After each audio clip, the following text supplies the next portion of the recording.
Ya, selamat siang. Assalamualaikum warahmatullahi wabarakatuh. Pada kesempatan ini saya akan memperjelaskan hasil kerja saya dengan judul pengaruh semangat kerja karyawan dan pelatihan kerja terhadap perkembangan perusahaan. Pertama, bab 1, pendahuluan. 1.1, latar belakang. Sumber daya manusia merupakan hal yang penting dalam suatu organisasi atau perusahaan karena manusia memiliki akal, perasaan, keinginan, kemampuan, pengetahuan, dan karya.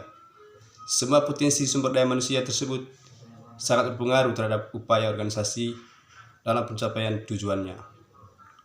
Handoko dalam Ramapati 2008 bagian 3 menyatakan manajemen sumber daya manusia merupakan suatu proses perencanaan, perorganisasian, pengarahan, dan pengawasan kegiatan-kegiatan pengadaan, pengembangan, pemberian kompensasi, pengintegrasian, pemeliharaan, dan pelepasan sumber daya manusia agar tercapai berbagai tujuan individu, organisasi, dan masyarakat. Sumber daya manusia merupakan modal dasar dalam penentuan tujuan perusahaan. Tercapainya tujuan perusahaan atau organisasi tidak hanya tergantung pada peralatan modern 2.1, sarana dan prasarana yang lengkap, tetapi justru lebih tergantung pada manusia yang melaksanakan pekerjaan. Keberhasilan suatu organisasi atau perusahaan sangat dipengaruhi oleh kepuasan kerja individu pegawainya. Setiap organisasi atau perusahaan akan selalu berusaha untuk meningkatkan kepuasan pegawai dengan harapan apa yang menjadi tujuan perusahaan dapat tercapai. Berdasarkan pengalaman praktik bahwa pengembangan sumber daya yang efektif dapat meningkatkan kepuasan kerja, moral, dan potensi-potensi yang ada dalam lembaga. Program pengembangan sumber daya manusia bukan hanya terkait dengan jabatan atau pekerjaan, melainkan juga peningkatan wawasan, cara berpikir, kemampuan bekerja sama, serta sikap menghadapi perubahan lingkungan. Dalam meningkatkan kepuasan kerja pegawai, perusahaan atau organisasi akan lebih memperhatikan semangat kerja dan pelatihan kerja. Melalui proses semangat kerja tadi, maka diharapkan kepuasan kerja dari pegawai tersebut akan meningkat atau akan terpenuhi. Sedangkan dengan adanya pelatihan kerja, para pegawai tersebut diharapkan akan lebih memaksimalkan tanggung jawab atas pekerjaan mereka. Setiap perusahaan atau organisasi ingin pegawainya mendapatkan kepuasan kerja yang tinggi dalam bekerja untuk mencapai tujuan tersebut. Organisasi harus lebih memperhatikan besarnya insentif yang diberikan. Di samping itu, tercapainya kepuasan juga dilihat dari pelatihan kerja yang diberikan dalam menunjang kesuksesan suatu organisasi atau perusahaan secara efektif dan efisien dalam memanfaatkan sumber daya manusia yang ada dalam organisasi atau perusahaan. Semangat kerja sebagai sikap individu dalam kelompok terhadap lingkungan kerjanya dan bekerja sama secara sukarela mengarahkan kemampuannya untuk mencapai tujuan perusahaan atau organisasi. Semangat kerja seseorang dalam perusahaan sangatlah penting dalam lingkungan perusahaan karena nyawa dari perusahaan adalah di tangan karyawan. Semangat kerja adalah kesediaan perasaan maupun perilaku yang memungkinkan seseorang bekerja untuk menghasilkan kerja lebih banyak dan lebih baik. Pelatihan merupakan suatu cara yang tepat diberikan pegawai dalam meningkatkan mutu kualitas sumber daya manusia di dalam perusahaan. Pelatihan akan memberikan kesempatan bagi pegawai untuk mengembangkan keahlian dan keterampilan baru dalam bekerja agar apa yang diketahui dan dikuasai saat ini maupun untuk masa yang akan datang dapat membantu pegawai untuk mengerti apa yang seharusnya dikerjakan dan mengapa harus dikerjakan. Memberikan kesempatan untuk menambah pengetahuan, kemampuan, keahlian, dan sikap pegawai dalam perusahaan.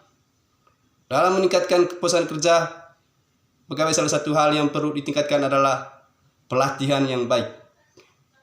Pelatihan merupakan bagian dari pendidikan yang menyangkut proses belajar untuk memperoleh dan meningkatkan keterampilan di luar sistem pendidikan yang berlaku dalam waktu yang relatif singkat dengan metode yang mengutamakan para praktik daripada teori. Menurut Ramapati 2017, tujuan diadakannya pelatihan oleh perusahaan atau organisasi agar adanya perubahan kinerja pegawai sehingga dapat sesuai dengan tujuan perusahaan. pelatihan dan kepuasan memiliki kaitan yang erat, di mana untuk dapat mencapai kepuasan yang tinggi sangat ditentukan oleh adanya kemampuan dan keterampilan serta pengetahuan karyawan yang tinggi dari hasil pelatihan. Berdasarkan pengertian di atas bahwa melalui pelatihan yang diterima pegawai akan memberikan kontribusi dalam peningkatan efisiensi dan efektivitas organisasi untuk bisa mencapai tujuan dan sasarannya, dan membantu pegawai lebih bertanggung jawab terhadap dalam menyelesaikan pekerjaannya. Semakin terampil akan semakin berdampak terhadap peningkatan kepuasan. Hubungan antara pelatihan terhadap kepuasan kerja sudah dibuktikan oleh Pramono dan Hanini pada tahun 2020, membuktikan bahwa pelatihan kerja karyawan berpengaruh signifikan terhadap kepuasan kerja bagi pegawai. 1.2 Rumusan masalah. Berdasarkan latar belakang di atas, maka rumusan masalah yang akan dikaji dalam pelatihan ini adalah: 1. Apakah semangat kerja karyawan dan pelatihan kerja berpengaruh terhadap pengembangan perusahaan? 2. Apakah semangat kerja karyawan berpengaruh terhadap perkembangan perusahaan? 3. Apakah pelatihan kerja berpengaruh terhadap perkembangan perusahaan? 1.3 Tujuan penelitian. Berdasarkan rumusan masalah di atas, maka tujuan dari pelatihan ini adalah untuk mengetahui pengaruh semangat kerja karyawan dan pelatihan kerja terhadap perkembangan perusahaan. Yang kedua, untuk mengetahui pengaruh semangat kerja karyawan terhadap perkembangan perusahaan. Dan yang ketiga, untuk mengetahui pengaruh pelatihan kerja terhadap perkembangan perusahaan. 1.4 Manfaat penelitian. Yang ke-1, manfaat teoritis. Sebagai pengembangan ilmu yang berkaitan dengan pemberian insentif, pelatihan kerja, dan juga kepuasan kerja untuk jadikan acuan referensi bagi peneliti berikutnya yang membahas masalah yang berkaitan dengan penelitian ini. Yang kedua, manfaat praktis. Penelitian dilakukan dengan harapan dapat memberikan manfaat sebagai berikut. Bagi instansi, penelitian ini diharapkan dapat digunakan sebagai bahan masukan guna untuk meningkatkan kepuasan melalui pemberian insentif dan pelatihan kerja. Yang kedua, bagi peneliti, peneliti ini digunakan untuk menambah pengetahuan dan pemahaman mengenai manajemen sumber daya manusia secara real, khususnya tentang kepuasan kerja, serta meningkatkan kemampuan yang dimiliki dalam mengamalkan Trih Dharma perguruan tinggi. Bagi universitas, hasil penelitian ini dapat digunakan sebagai bahan acuan dan referensi untuk peneliti berikut, terutamanya penelitian terkait dengan faktor yang mempengaruhi semangat kerja, pemberian semangat kerja, dan pelatihan kerja. Karena keterbatasan dana, tenaga, dan waktu, maka peneliti ini dapat menggunakan sampel yang diambil dari populasi tersebut. Apa yang dipelajari di sampel itu, kesimpulannya akan dapat berlakukan untuk populasi. Untuk itu, sampel yang diambil dari populasi harus betul-betul representatif atau mewakili. Penelitian ini menggunakan teknik pengambilan sampel, yaitu sampling jenuh. Sampling jenuh adalah teknik penentuan sampel apabila semua anggota populasi dijadikan sampel menurut Sugiono tahun 2006 bagian 8. Berdasarkan definisi di atas, maka sampel penelitian ini adalah seluruh karyawan tetap yang berjumlah responden dan perusahaan pada perusahaan. Definisi operasional adalah petunjuk untuk melaksanakan mengenai cara mengukur variabel. Definisi operasional memberikan informasi yang sangat membantu peneliti yang akan menggunakan variabel yang sama. Di bawah ini definisi operasional dari penelitian yang akan dilakukan. Bab 2, kajian pustaka. 2.1 perusahaan. 2.1.1 definisi perusahaan. Perusahaan adalah tempat di mana terjadinya kegiatan produksi sebuah barang atau jasa. Dalam sebuah perusahaan, semua faktor produksi berkumpul, mulai dari tenaga kerja, modal, sumber daya manusia alam, dan kewirausahaan. Dalam definisi lainnya, perusahaan merupakan suatu lembaga atau organisasi yang menyediakan barang atau jasa untuk dijual ke masyarakat dengan tujuan meraih laba atau keuntungan. Perusahaan adalah suatu badan usaha di wilayah negara kesatuan Republik Indonesia NKRI yang berdiri dan berjalan dengan tujuan menghasilkan laba yang tertera di dalam Undang-Undang Nomor 3 Tahun 1982. Perusahaan adalah suatu pengertian ekonomis yang banyak dipakai dalam Kitab Undang-Undang Hukum Dagang atau KHUHD. Seseorang yang mempunyai perusahaan disebut pengusaha. KST Kansil berpendapat bahwa seseorang yang baru dikatakan menjalankan suatu perusahaan apabila ia dengan teratur dan terang-terangan bertindak keluar dalam pekerjaan tertentu untuk memperoleh keuntungan dengan satu cara, di mana ia menurutnya lebih banyak memperguna modal daripada memperguna tenaganya sendiri. Adapun pengertian perusahaan yang dikutip oleh Zainal Asikin yang merujuk dari Ensiklopedia Bebas Wikipedia bahwa perusahaan adalah tempat realitanya kegiatan produksi dan berkumpulnya semua faktor produksi. Perusahaan ada yang terdaftar di pemerintah dan ada pula yang tidak. Dan bagi perusahaan yang terdaftar di pemerintah, mereka mempunyai badan usaha untuk perusahaannya dan badan usaha itu adalah status dari perusahaan tersebut yang terdaftar di pemerintah secara resmi. Sedangkan di dalam Undang-Undang Nomor 13 Tahun 2003 tentang Ketenagakerjaan bahwa pertama, perusahaan ialah setiap bentuk usaha yang berbadan hukum atau tidak, milik orang perseorangan, milik persekutuan atau milik badan hukum, baik milik swasta maupun milik negara yang mempekerjakan pekerja atau buruh dengan membayar upah atau imbalan dalam bentuk lain. Yang kedua, perusahaan adalah usaha-usaha sosial dan usaha-usaha lain yang mempunyai pengurus dan mempekerjakan orang lain dengan membayar upah atau imbalan dalam bentuk lain. Adapun pengertian pengusaha yang tercantum dalam Undang-Undang Nomor 13 Tahun 2003 Pasal 1 Ayat 5 ialah orang perseorangan, persekutuan atau badan hukum yang menjalankan suatu perusahaan milik sendiri. Berikut, orang perseorangan, persekutuan atau badan hukum yang secara berdiri sendiri menjalankan perusahaan bukan miliknya. Orang perseorangan, persekutuan atau badan hukum yang berada di Indonesia mewakili perusahaan sebagaimana dimaksud dalam yang pertama dan kedua yang berkedudukan di luar wilayah Indonesia. Oleh karena itu, bahwa suatu dapat disebut sebagai perusahaan apabila memenuhi unsur-unsur sebagai berikut. Pertama, bentuk usaha, baik yang dijalankan secara orang perseorang atau badan usaha. Yang kedua, melakukan kegiatan secara tetap dan terus-menerus. Yang ketiga, tujuannya adalah untuk mencari keuntungan. Dengan demikian, dari beberapa definisi di atas, dapat disimpulkan bahwa pengertian perusahaan adalah semua jenis usaha yang berjalan terus-menerus, secara terang-terangan terbuka, yang berbadan hukum atau tidak, baik milik perseorang atau milik persekutuan, dan bertujuan untuk mendapatkan keuntungan, serta yang mempekerjakan pekerja atau buruh dengan membayarkan upah atau imbalan dalam bentuk lain.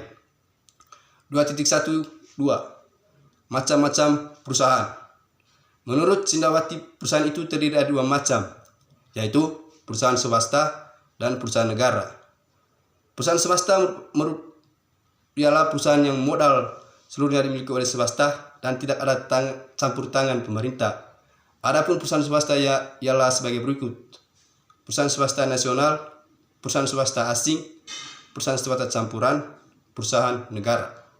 Perusahaan negara merupakan perusahaan yang seluruh modal atau sebagai modalnya milik negara Indonesia, karena kita bicara soal negara Indonesia. Di sampingnya adanya macam-macam perusahaan, ada pula bentuk-bentuk perusahaan. Adapun bentuk-bentuk perusahaan atau persekutuan dapat berupa perseorangan, firma atau perseroan kombanditer ataupun perseroan terbatas. Dalam pengertian perusahaan, sebagaimana dikutip sebelumnya bahwa perusahaan adalah setiap pengusaha bertindak secara terus-menerus dan terang-terangan. Bertindak terus-menerus dan terang-terangan di sini adalah tindakan pengusaha yang dilakukan untuk jangka waktu yang panjang secara berkelanjutan dan harus dapat diketahui oleh pihak ketiga dan umum dengan cara melakukan pengumuman memakai cara tertentu. Oleh karenanya, badan-badan baru yang didirikan oleh pengusaha yang menggabungkan diri oleh Kitab Undang-Undang Hukum Dagang harus tunduk pada peraturan-peraturan mengenai pengumuman. Profesor Doktorandus CST Kansil sebagaimana mengutip dari Profesor Sukardono dalam menguraikan, untuk perusahaan selalu diperbedakan antara perserikatan perdata, persekutuan firma, dan perseroan terbatas. Oleh karena menurut beliau ketiga, jenis perusahaan ini mengandung bermacam-macam, khususnya menurut Tirta Midjaja sebagaimana dikutip oleh KST Kansil bahwa ia membedakan antara partnership atau perseroan perniagaan, perseroan firma, perseroan komoditer, perseroan terbatas, dan perkumpulan koperasi. Berdasarkan uraian-uraian di atas, dapat diambil kesimpulan bahwa bentuk perusahaan meliputi sebagai berikut. Pertama, untuk perusahaan yang diatur dalam KHUP, yaitu perseroan. Perseroan adalah suatu bentuk kerjasama yang paling sederhana, oleh karena tidak ada penetapan jumlah modal tertentu yang harus disetor, bahkan dapat diperolehkan pula seorang anggota hanya menyumbangkan tenaganya saja. Perseroan mempunyai tujuan antara lain untuk menjalankan bersama suatu pekerjaan tetap atau berweb, misalnya kerjasama pengacara-pengacara, kerjasama arsitek, dapat juga menjalankan kursus memegang buku antara beberapa guru. Malahan dapat bertujuan untuk menjalankan suatu perusahaan asalkan perseroan itu tidak dijalankan dengan nama bersama yang disebut firma. Yang kedua, bentuk perusahaan diatur dalam Kitab Undang-Undang Hukum Dagang. Perseroan firma. Perseroan firma adalah tiap-tiap perseroan yang didirikan untuk menjalankan suatu perusahaan di bawah satu nama bersama, di mana anggota-anggotanya langsung dan sendiri-sendiri bertanggung jawab sepenuhnya terhadap orang ketiga. Perseroan komanditer. Perseroan komanditer adalah sesuatu perseroan untuk menjalankan suatu perusahaan yang dibentuk antara satu orang atau beberapa orang perseroan yang secara tanggung-menanggung bertanggung jawab untuk seluruhnya pada satu pihak dan satu orang atau lebih sebagai pelepas uang pada pihak lain. Berikut perseroan terbatas. Perseroan terbatas adalah suatu bentuk perseroan yang didirikan untuk menjalankan suatu perusahaan dengan modal perseroan tertentu yang berbagi atas saham-saham, di mana para pemegang saham ikut serta dengan mengambil satu saham atau lebih dan melakukan perbuatan-perbuatan hukum dibuat oleh nama bersama dengan tindakan bertanggung jawab sendiri untuk persetujuan perseroan itu. Bentuk perusahaan yang diatur di luar KHUD meliputi koperasi, perusahaan negara atau perseroan atau perum atau perjan. Apabila atas kegiatan utama menjalankan secara garis besar, jenis perusahaan dapat digolongkan menjadi perusahaan dagang, perusahaan manufaktur, dan perusahaan jasa. Perusahaan dagang yaitu perusahaan yang kegiatannya membeli barang jadi dan menjualnya kembali tanpa melakukan pengolahan lagi. Contoh dealer motor, toko kelontong. Yang kedua, perusahaan manufaktur atau pabrik, yaitu perusahaan yang kegiatannya mengolah bahan baku menjadi barang jadi dan kemudian menjual barang jadi. Contoh, pabrik sepatu, pabrik roti. Perusahaan jasa, yaitu perusahaan yang kegiatannya menjual jasa. Contoh, pengacara, kantor akuntansi, atau orang-orang bengkel. Demikian dapat disimpulkan bahwa perusahaan terdiri dari dua macam, yaitu perusahaan negara dan perusahaan swasta. Adapun bentuk perusahaan terdiri dari tiga kategori, yaitu perusahaan berdasarkan KHUP Perdata yang berbentuk perseroan, perusahaan yang berdasarkan KUHD atau firma CV dan PT, perusahaan yang diatur di luar KHUD atau koperasi dan perusahaan negara, dan bentuk perusahaan yang jika dilihat dari kegiatan utama yang dijalankan maka perusahaan digolongkan menjadi perusahaan dagang, perusahaan manufaktur, dan perusahaan jasa. Selain mempunyai macam-macam dan bentuk perusahaan juga mempunyai manfaat yang berguna bagi kehidupan. 2.1.3 Manfaat perusahaan. Berikut adalah manfaat perusahaan bagi kehidupan manusia dan negara. Yang pertama, sebagai penyediaan produk atau dalam artian barang dan jasa. Manfaat perusahaan yang pertama adalah sebagai penyediaan produk berupa barang dan jasa. Seperti yang kita ketahui bersama, aktivitas ataupun kegiatan perusahaan biasanya berkaitan dengan aktivitas penyediaan produk dan juga jasa bagi masyarakat umum, khususnya yang mana setiap pengguna produk dan jasa yang disediakan harus membayar dengan jumlah atau nominal yang uang tertentu. Yang kedua, penyediaan lapangan kerja. Dalam menjalankan aktivitasnya, usahanya, setiap perusahaan biasanya membutuhkan tenaga kerja sebagai salah satu faktor produksi. Dengan adanya perusahaan, berbagai macam lowongan pekerjaan akan tercipta secara otomatis sehingga angka pengangguran dapat ditekan atau dapat berkurang. Yang ketiga, media investasi bagi kalangan pebisnis. Perusahaan merupakan salah satu lahan investasi yang sangat menguntungkan. Yang keempat, media mencari keuntungan seperti yang dijelaskan di atas. Perusahaan biasanya dijalankan untuk menghasilkan keuntungan bagi para pemilik perusahaan atau pemegang saham. Yang kelima, pemasukan negara dalam aktivitas usahanya setiap perusahaan biasanya diwajibkan untuk menyetorkan pajak pada negara. Beberapa jenis pajak yang harus disetorkan perusahaan kepada negara yaitu pajak badan usaha, pajak penghasilan tenaga kerja, pajak kendaraan bermotor, dan berbagai macam pajak lainnya. Yang keenam, peningkatan cadangan devisa. Manfaat perusahaan yang terakhir adalah sebagai media untuk meningkatkan cadangan devisa negara. Semakin banyak perusahaan yang ekspor produk buatan Indonesia ke luar negeri, maka semakin besar pula cadangan devisa yang dimiliki oleh negara Indonesia. Dengan demikian dapat disimpulkan bahwa perusahaan telah memberikan manfaat bagi kehidupan masyarakat dan juga negara. Memberikan manfaat bagi masyarakat diyakini dengan menjadi penyedia produk, barang ataupun jasa, sebagai penyedia lapangan kerja, sebagai media investasi, sebagai media mencari keuntungan, dan dengan adanya perusahaan akan mengurangi angka pengangguran dan menambah pemasukan negara. 2.1.4 Tujuan perusahaan. Adapun tujuan perusahaan pada umumnya ialah untuk memuaskan kebutuhan dari konsumen dengan nilai-nilai tertentu. Tujuan perusahaan dapat digolongkan menjadi 3 bagian, yaitu 1. Tujuan pelayanan primer. Tujuan primer adalah dalam pembuatan barang dan jasa yang dijual untuk memenuhi kebutuhan konsumen. Tujuan pelayanan kolateral. Tujuan kolateral terbagi 2, yaitu pribadi dan sosial. Tujuan kolateral pribadi adalah nilai-nilai yang ingin dicapai oleh individu atau kelompok dalam perusahaan.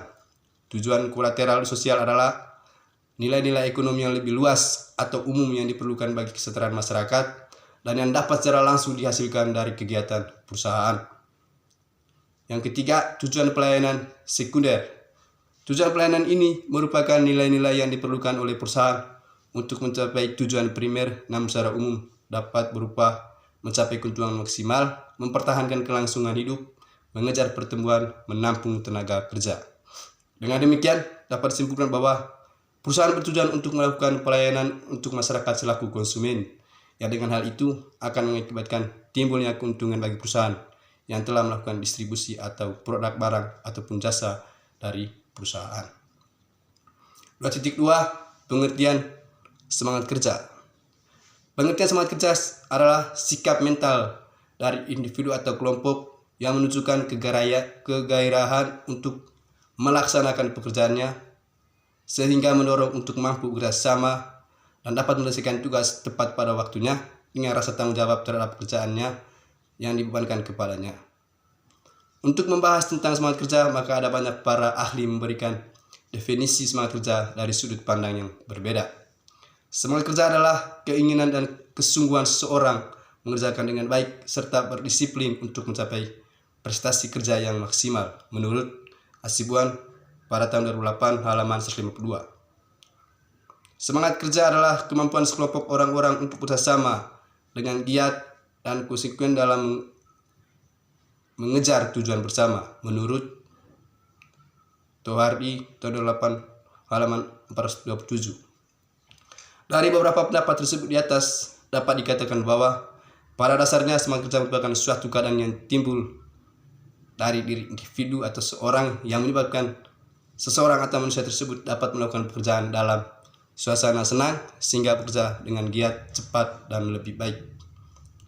Semangat itu menggambarkan suatu perasaan yang berhubungan dengan sesuatu keadaan yang mencerminkan kondisi rohani atau perilaku individu yang merangsang setiap individu untuk melakukan suatu pekerjaan dengan lebih baik, serta lebih antusias dalam mencapai tujuan prestasi yang telah ditetapkan. Jadi, beberapa uraian di atas dapat disebutkan semangat kerja adalah salah satu pekerjaan. 2.2.1 Teori-teori semangat kerja. Upaya mencapai tujuan prestasi adalah masalah semangat kerja pegawai tidak dapat diabaikan begitu saja karena merupakan faktor yang sangat penting di samping faktor-faktor lainnya. Oleh karena itu, semangat kerja pegawai perlu dipupuk dan ditingkatkan demi tercapainya tujuan perusahaan atau organisasi secara efektif dan efisien.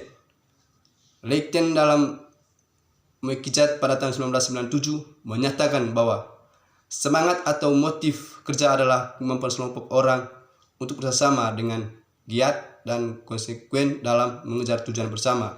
Bersama menekankan dengan tegas hakikat saling berhubungan dari satu kelompok dengan keinginan yang nyata untuk bekerja sama. dengan giat dan konsekuen menunjukkan caranya untuk sampai pada tujuan melalui disiplin bersama. Tujuan bersama menjelaskan pada tujuannya adalah satu yang mereka inginkan.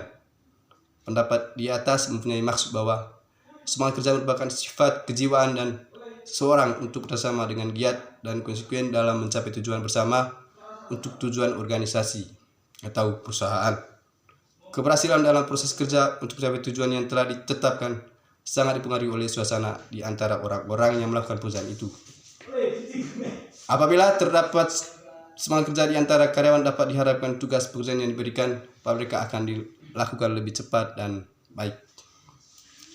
Dalam kaitannya dengan hal tersebut, maka pengertian semangat kerja menurut Nitisemito dalam Anuraga dan Suyati pada tahun 1995 adalah melakukan pekerjaan secara lebih giat sehingga dengan demikian pekerjaan dapat diselesaikan lebih cepat dan lebih baik.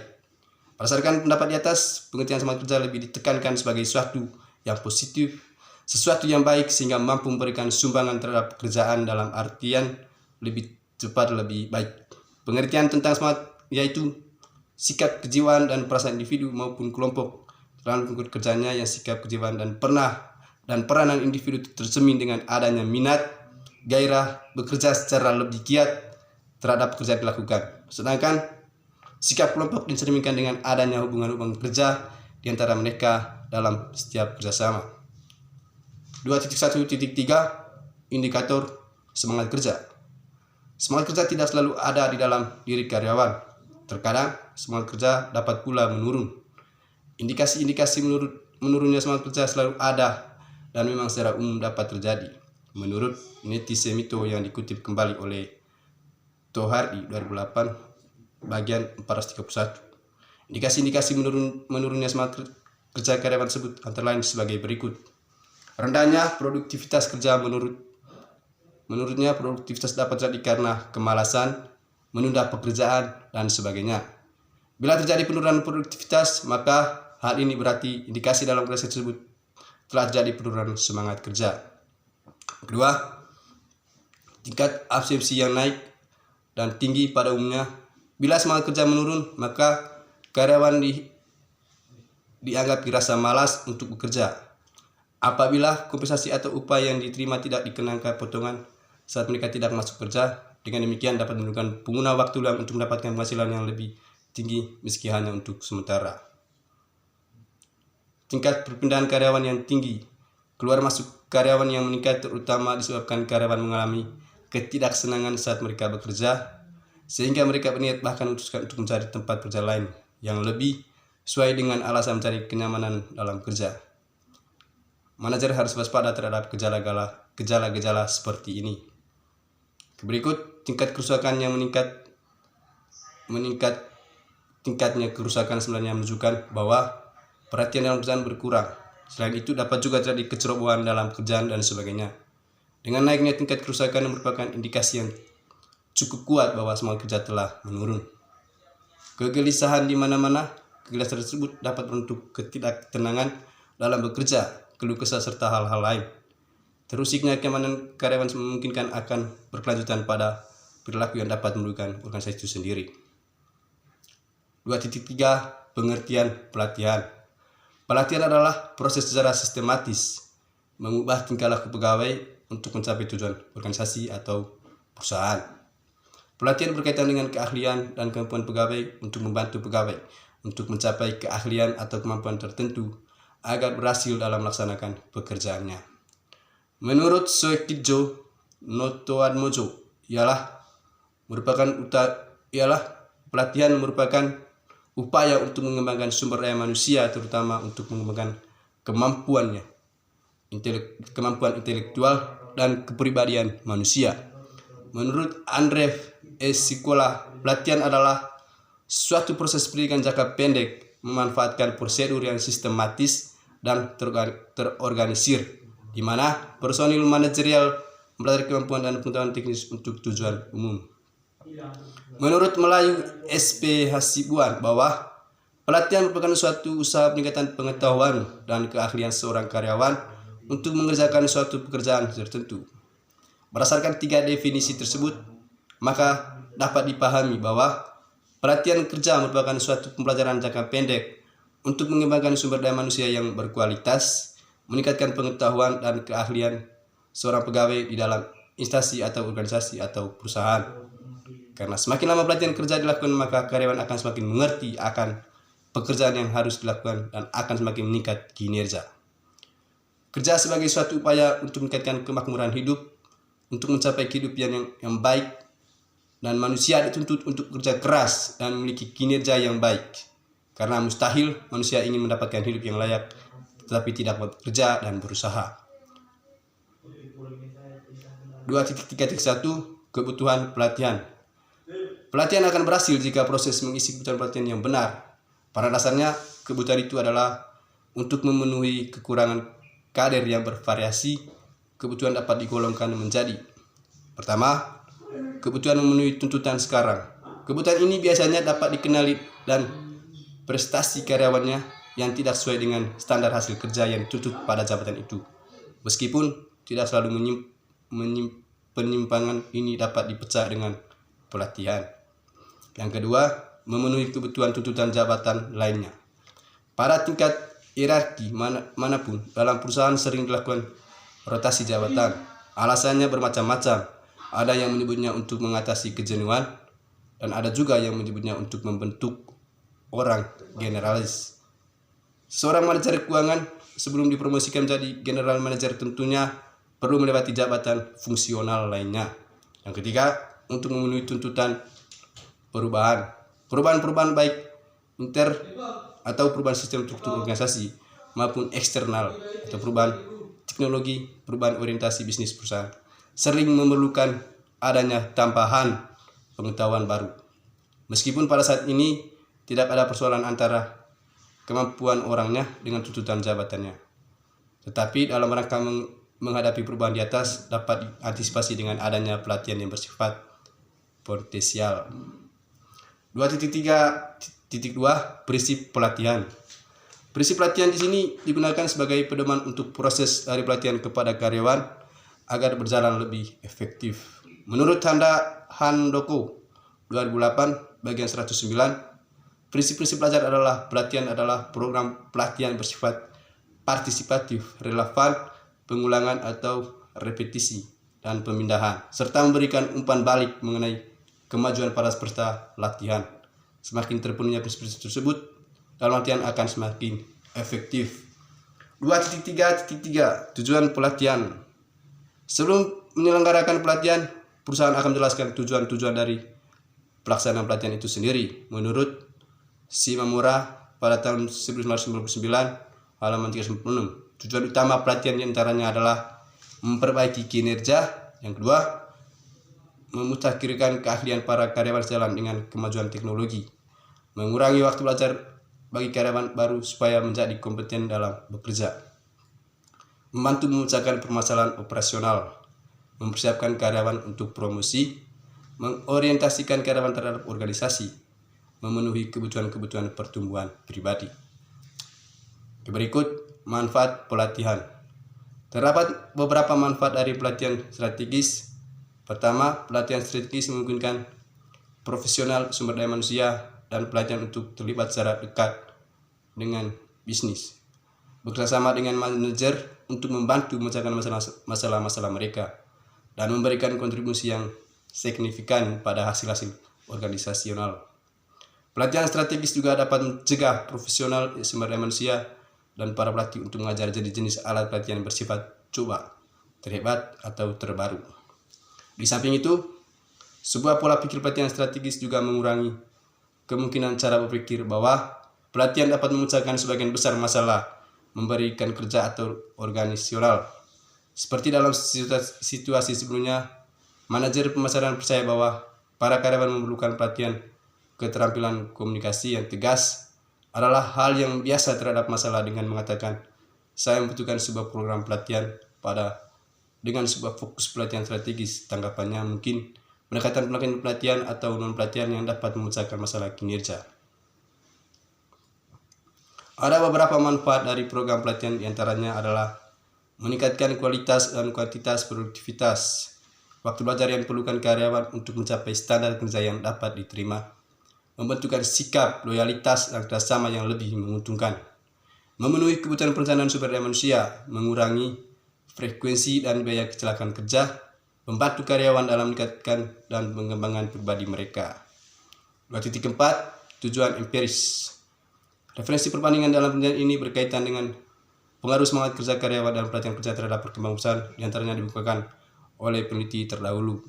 Pertama, Lubis pada tahun 2008 melakukan penelitian yang berjudul Pengaruh Pelatihan dan Motivasi Kerja terhadap Kinerja Karyawan PT Perkebunan Nusantara 4 atau Persero, Medan.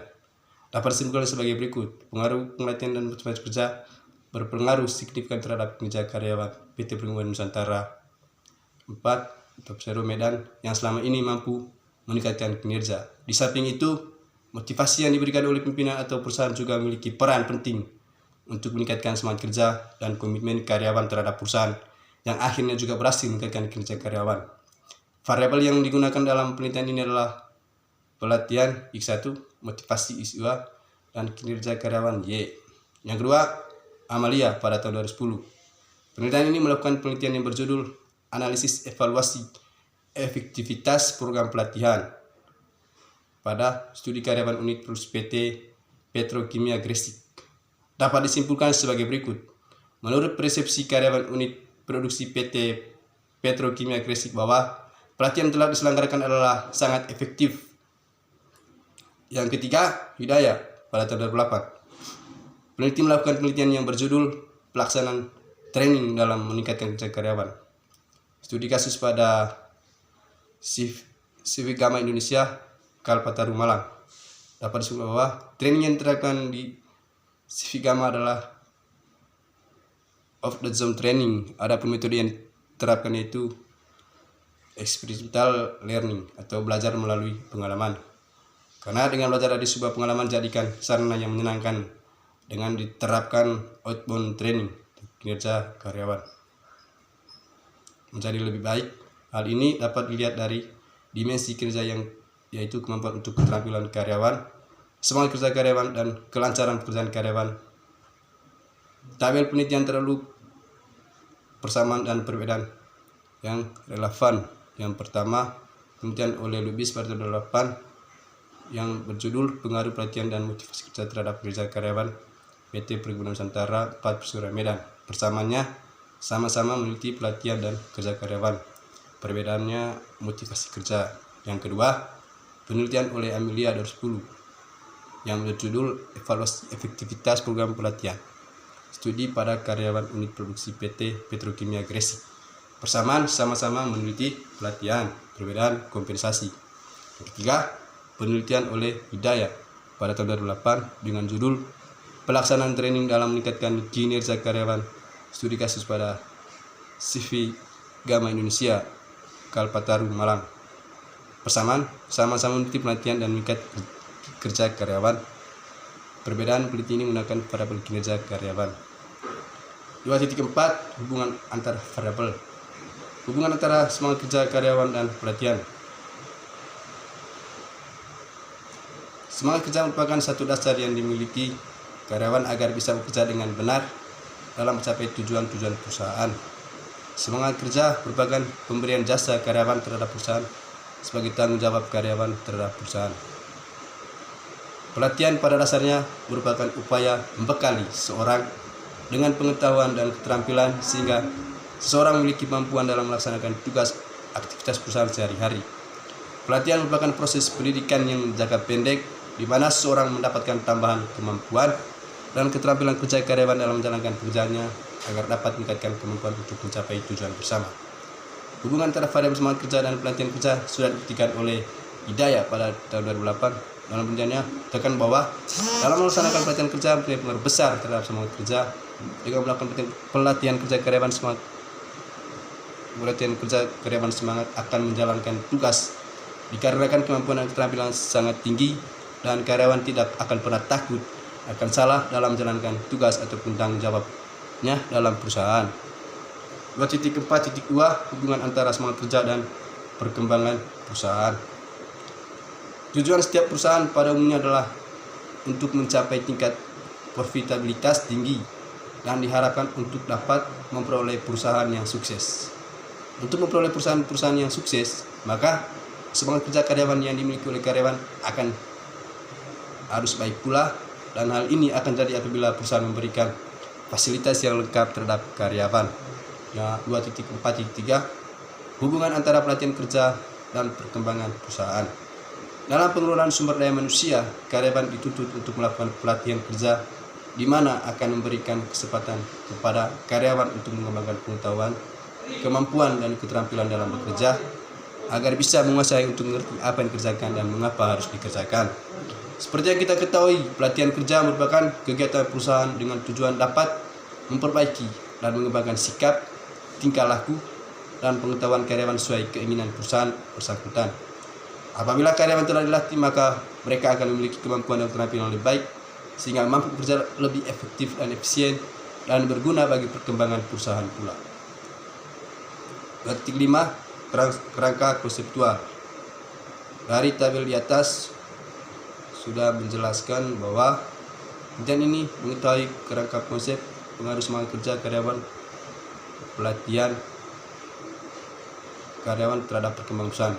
Berdasarkan uraian di atas, maka untuk mengetahui dan menguji keadaannya pengaruh semangat kerja karyawan, pelatihan kerja terhadap perkembangan perusahaan, dikembangkan kerangka pemikiran tertulis dalam gambar berikut.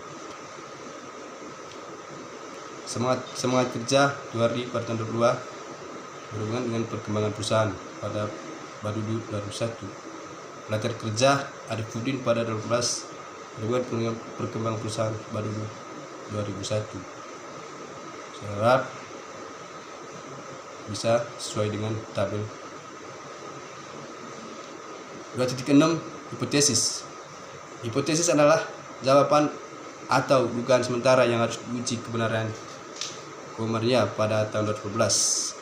Berdasarkan konsep penelitian yang ada, maka dapat dirumuskan hipotesis yang akan diuji dalam penelitian yang ada sebagai berikut. Yang pertama, semangat kerja karyawan dan pelatihan kerja berpengaruh terhadap perkembangan perusahaan. Yang kedua, semangat kerja karyawan berpengaruh terhadap perkembangan perusahaan. Dan yang ketiga, pelatihan kerja karyawan berpengaruh terhadap perkembangan perusahaan. Bab 3, metode penelitian. 3.1 jenis, lokasi, dan waktu penelitian. 3.1.1 jenis pelatihan ini adalah asosiatif menurut Sugiyono pada tahun 2012 bagian 11. Penelitian asosiatif merupakan penelitian yang bertujuan untuk mengetahui pengaruh variabel bebas terhadap variabel predikal dan seberapa eratnya pengaruh atau hubungan itu serta berarti atau tidaknya pengaruh atau hubungan itu. 3.1.2 lokasi penelitian ini lokasi penelitian di perusahaan. Waktu penelitian yang akan dilaksanakan dan akan dilaksanakan sesuai waktu yang ditentukan. Yang ke-3.2 populasi dan sampel. 3.2.1 populasi adalah wilayah generalisasi yang terdiri atas objek, subjek yang mempunyai kualitas dan karakteristik tertentu yang ditetapkan oleh peneliti untuk dipelajari dan kemudian ditarik kesimpulannya menurut Sugiyono 2010 halaman 115. Populasi dalam penelitian ini adalah keseluruhan karyawan pada perusahaan.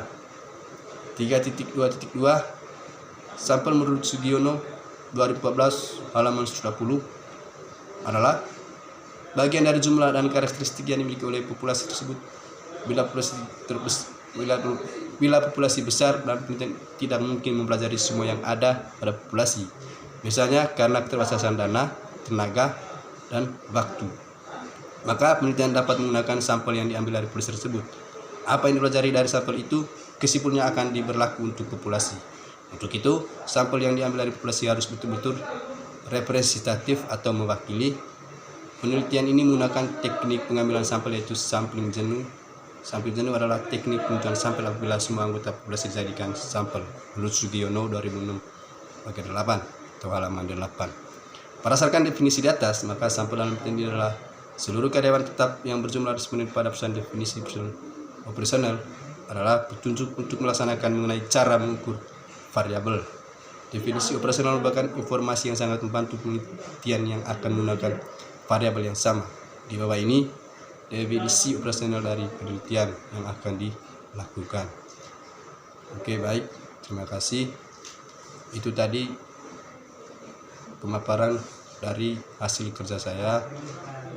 Bila ada kesalahan atau kekurangan, saya mohon maaf kepada Pak Bapak.